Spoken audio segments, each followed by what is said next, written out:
UP सरकार ने साल 2015 में सीसामऊ में हिंदू मुस्लिम के बीच हिंसा मामले में आरोपियों पर केस वापस लेने की घोषणा की है। आरोप है कि सपा विधायक इरफान सोलंकी के दबाव में इन्हें दंगे के आरोपी मानते हुए जेल भेजा गया था।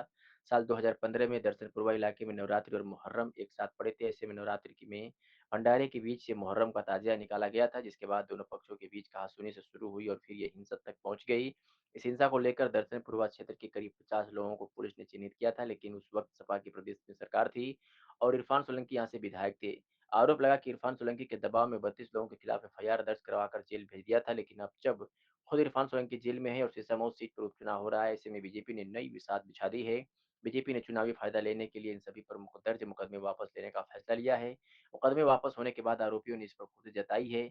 इसी मामले में आरोपी मनीष ने कहा कि वो हर साल माता के भंडारे का आयोजन करते थे, उस साल भी कार्यक्रम कर रहे थे, लेकिन दूसरे पक्ष ने भंडारे की ओर से जुलूस निकाला। इसी दौरान मामूली सी बात में बवाल हो गया। मनीष ने कहा कि इसके बाद अन्य लोगों के साथ उनके खिलाफ भी मुकदमा दर्ज कर लिया गया था। एक और आरोपी सौरभ ने कहा कि उसका भाई पवन भंडारे के कार्यक्रम में मौजूद था, तो वो अपने घर पर ही थे, लेकिन जब बवाल हुआ तो सपा विधायक के दबाव में आकर उन्हें भी आरोपी बना दिया गया था। लेकिन अब शासन स्तर पर इन पर लगे मुकदमों को वापस लेने की प्रक्रिया शुरू हो गई है।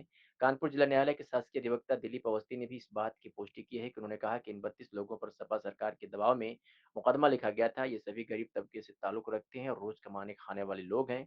सरकार ने इस मुकदमे को वापस लेने का फैसला किया है। शासन की ओर से जो पत्र आते ही आगे कार्रवाई की जाएगी।